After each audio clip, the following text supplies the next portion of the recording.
एक छोटा सा गांव था जहां सब कुछ शांत था, लेकिन हर चेहरे पर एक कहानी छुपी थी।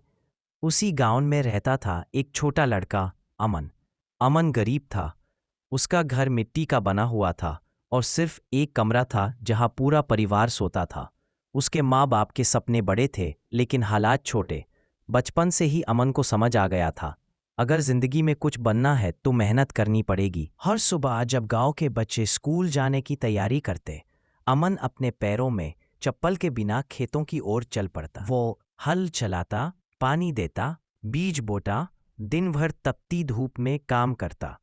और जब शाम होती तो थक कर भी माँ के पास बैठता और कहता, एक दिन हमारा घर भी पक्का होगा माँ, एक दिन मैं आपका सपना पूरा करूंगा। उसके माँ बाप की आंखों में आंसू आ जाते, लेकिन वो आंसू दर्द के नहीं, उम्मीद के होते थे। गांव के लोग उसका मजाक उड़ाते, पढ़ता लिखता नहीं, क्या करेगा, खेत जोतेगा जिंदगी भर।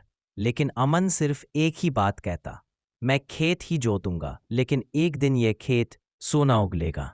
वक्त बीता, अमन ने कुछ पैसे जमा किए। दिन में खेत में काम करता, रात में यूट्यूब पर फार्मिंग और मार्केटिंग के वीडियोस देखता। उसे समझ आ गया, जमीन सिर्फ काम से नहीं, दिमाग से भी संभालनी पड़ती है। उसने खेतों में नए तरीके से खेती शुरू की, drip irrigation, organic farming, direct mandi में बेचना। शुरू में लोग हंसे, फिर देखा, अमन के तरबूज सबसे मीठा, उसके टमाटर सबसे बड़े और उसकी सब्जियां सबसे महंगी बिक रही हैं। गांव के उस मिट्टी के घर में एक नए पक्के मकान का निर्माण शुरू हुआ।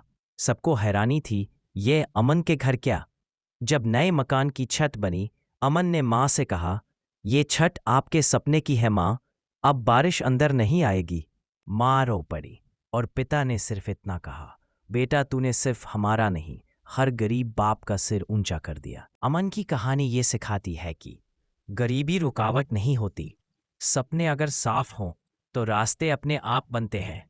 जिंदगी में मजाक उड़ाते लोग मिलेंगे, लेकिन काम वही करें जो कभी ना हारे।